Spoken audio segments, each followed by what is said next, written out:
নমস্কার, আরেকটি নতুন ভিডিওতে সবাইকে স্বাগত জানাই। এখন আমি রয়েছি মধুসূদনপুর রেলওয়ে স্টেশনে।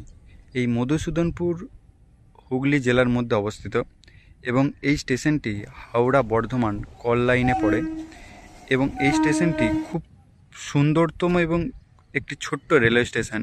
এই রেলওয়ে স্টেশনটি দেখুন একদম মাঠের মাঝে অবস্থিত, দুদিকেই মাঠ। দেখুন এই মধুপুর রেলওয়ে স্টেশনটিতে মাত্র 4টি প্ল্যাটফর্ম রয়েছে। একটা, দুটো, তিনটে, চারটে, টোটাল 4টি প্ল্যাটফর্ম রয়েছে। 1917 সালে প্রথম প্রতিষ্ঠিত হয় এবং পরে 1964 থেকে 66 সালের মধ্যে বিদ্যুতায়ন করা হয়।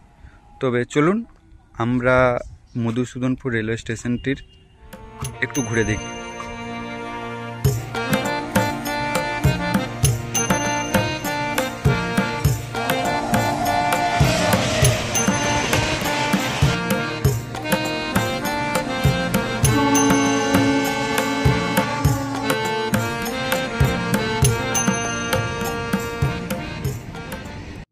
এরকম মাঠের মাঝে স্টেশন, সাথে হালকা হালকা বৃষ্টি,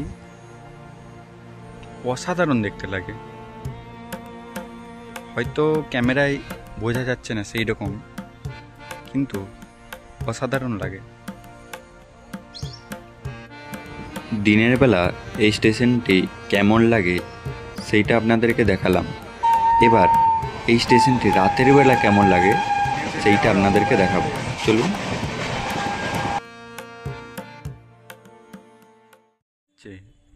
মধুসূদনপুর রেলওয়ে স্টেশনের সন্ধেবেলা দৃশ্য।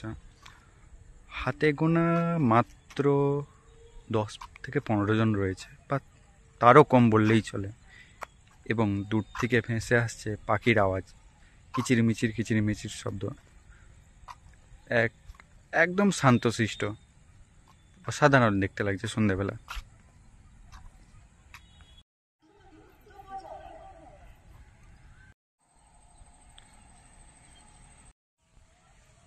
এখন ঘড়ির কাঁটায় বাজছে 6:54।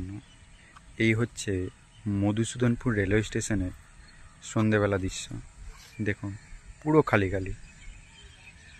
যখন ট্রেন আসে তখন খুব জোর হলে কয়েকজন নামে, তারপর আবার খালি খালি থাকে, প্রায় সময় খালি খালি থাকে। দেখুন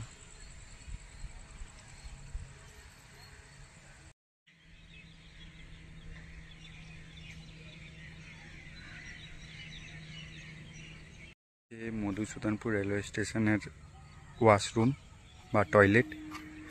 এদিকটা হচ্ছে ছেলেদের জন্য আর ওই দিকটা হচ্ছে মেয়েদের জন্য, কিন্তু আমি দেখলাম মেয়েদের দিকটা হচ্ছে তালা দেওয়া আছে, কেন জানি না। সুন্দর সুন্দর গাছ রয়েছে, যেমন এই গাছটা হচ্ছে মনে হয় বট গাছ, এবং সুন্দর সুন্দর। এই স্টেশনটার আমার একটা জিনিস খুব ভালো লাগছে, এই স্টেশনের গাছগুলোকে খুব সুন্দরভাবে বাঁধিয়ে রেখেছে, যেইটা আমাদের পরিবেশের জন্য খুবই প্রয়োজনীয়। এই কিছুক্ষণ আগে আপনাদেরকে বলছিলাম যে এই স্টেশনটি একদম খালি খালি। হ্যাঁ, এখন দেখে মনে হচ্ছে কই লোক আছে তো, কিন্তু আবার 5 মিনিট পরে আবার এই স্টেশনটি খালি খালি হয়ে যাবে।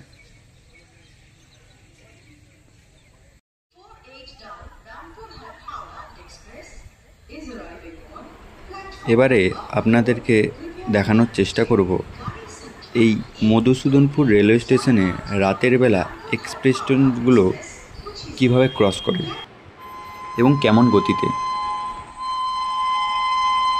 দেখুন ঝড়ের গতি নিয়ে আসছে হাওড়া আসানসোল অগ্নিবীণা এক্সপ্রেস।